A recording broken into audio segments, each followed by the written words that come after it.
to the Home Care Breakthrough Solutions Revenue Accelerator Program. Hi guys, welcome to the Revenue Accelerator Program, where our mission is to help you achieve your next home care revenue breakthrough. So, my name's Gregg Mazza, I'm your host. Welcome, welcome, welcome. Today we are going to talk about 5 little tricks to getting past the gatekeeper, right? We all know what it's like to call on a facility, bang our head against the wall, try to get in to see the social worker, and you're not having any luck, right? Talk to the talk to the front desk person, the gatekeeper, and they say, sorry, she can't see you. So this is going to help you understand, one, the importance of actually befriending the gatekeeper and how you can do that and start building a connection with the gatekeeper, because they are your source. They're not the only source, but they are your source to get in and see the social worker or see the case manager. They are the ones that know when it's best to be seen, if she wants to call or he wants to call the social worker on your behalf. So the sooner you're able to build rapport and connect with that gatekeeper, it will help increase your odds of actually getting in to see the case manager or the social worker.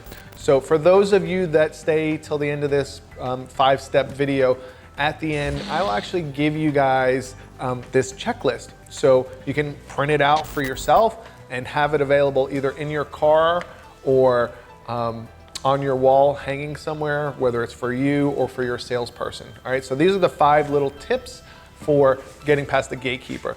The first one is what we call a pattern interrupt. All right, for those of you that don't know what a pattern interrupt is, it's a way to capture someone's attention, right? You have to think about the quote unquote gatekeeper.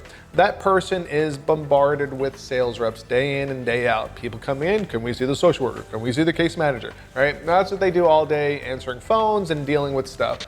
And quite honestly, most of them, they don't have time for you. Maybe they have time for you, but they don't really want to talk to you. You're another person that's trying to get in. They don't like having to tell people, sorry, she doesn't want to see you. It doesn't feel very good for them. So let's backtrack for a second and help you guys first understand conceptually.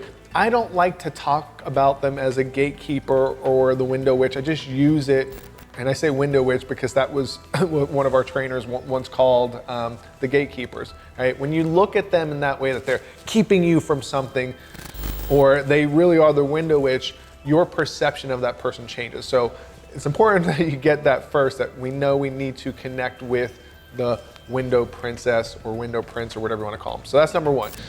But using a pattern interrupt is designed to get them out of their state, right? Get them out of what they're doing. Same thing works in advertising, right? With advertising, you have to use a pattern interrupt because people are bombarded with advertisements over and over and over again. So the pattern interrupt is designed to sort of have them go, what? Like, what did you just say?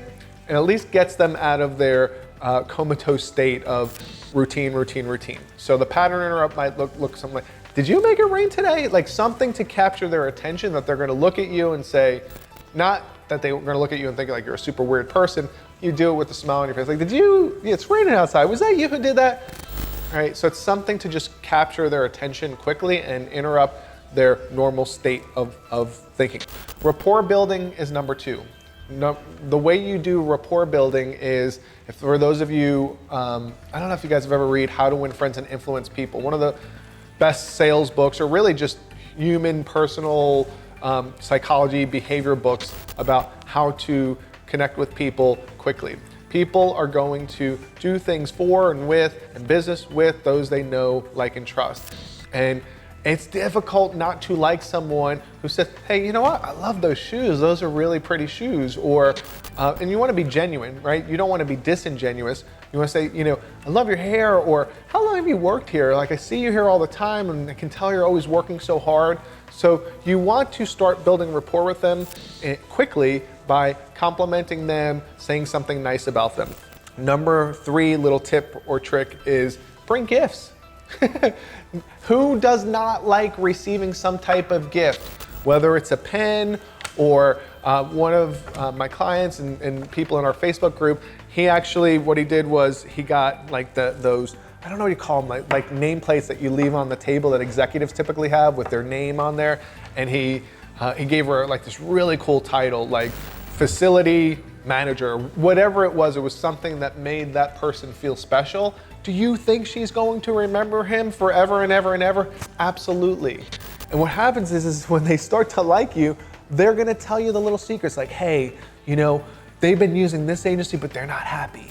Or she does case conference on Tuesday. The best time to get her is Tuesday afternoons, right? So she lets you in on these little secrets. So bringing gifts, it could be candy, it could be little tchotchkes, it could be a gift card. One lady that used to collect ducks, she collected ducks, yes. An adult that was collecting these little rubber duckies. It was cute, but she had, like, no exaggeration, 80, 90 of them. So what I did is I ordered one online, one that I knew she didn't have, and I gave it to her as a gift. And she remembered me from that point on. So bring gifts. Some of you might say, I can't, so fine, do what you can legally.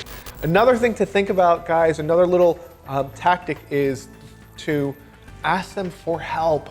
You're like, what? So people that work in healthcare, or typically in healthcare, they're used to helping people that are vulnerable and in need. They're working with older adults, people who are disabled. So when you go to someone, you say, you know what?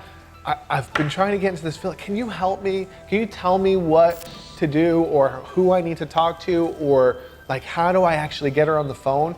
And surprisingly, a lot of times if you do it genuinely in a vulnerable state, they are going to want to help you as much as they can. Now, I know not everyone's gonna do this, I get that, but a lot of people have a good heart and they want to try to help you. So the best way to do it is to just simply ask. And the last one, number 5, is to use a quick story. So let me give you an example. I might say something like, hey, you know what? We had this family that actually came out of a rehab facility like this, and they went home with home health, but they were still a fall risk. And when the daughters got home, they were a nervous wreck. They're like, you know what? Mom came home, she's still a fall risk. I have to go back to work. I don't know what to do. We have home health coming, but they're only coming out for a visit, we were told, or visits. And my mom needs more than that. Like, she's gonna need more help. We helped her. We came out that night and we did an assessment and we got something lined up for her so the daughter can go back to work on Monday. We are a home care provider. Who do we talk to, or who handles those types of referrals? So when you're talking to a gatekeeper, it's another way to kind of capture their attention is through the use of story. It helps you become more memorable. So those are my 5 tips. I hope you got value out of this. And my last little one that I want to leave you with is, please remember to do this. Before you leave, before you do anything, after you've done your little spiel, the next thing you want to say is, would you mind calling her and asking her if she'll come out and talk to me? You'd be amazed at how many people don't actually do that. It's kind of like asking for the referral, but we're not asking for a referral. We're literally just asking to meet with the social worker, to meet with the case manager. Can you ask her if she's willing to come out and talk to me for a few minutes? I just want to ask her a couple quick questions. Use that to get your foot in the door. So those are my little tips. I hope you got value out of it. Oh, I promised you the checklist. So I am going to post the link. It's not a checklist, it's a little thing that you can print out for your office that you can carry around with you. There's gonna be a link posted below. Just click on it, put in your email, we'll get you a copy right away. If you like this video, if you got some value out of it and you want to hear more about it, please comment. Let me know if there's other ways that you get past the window princess. Let me know if you liked it by clicking the like button, and share this with people who would benefit. Maybe you have people, friends in the industry, or part of a franchise, and you know people that would get benefit out of this, or you have salespeople on your team and you want them to see this. Just send it to them, all right? This lets me know that you're getting value out of the stuff that I'm sharing with you for free. So hope you guys have an awesome day, and please, let's make this next week a time where we can go have our next revenue breakthrough.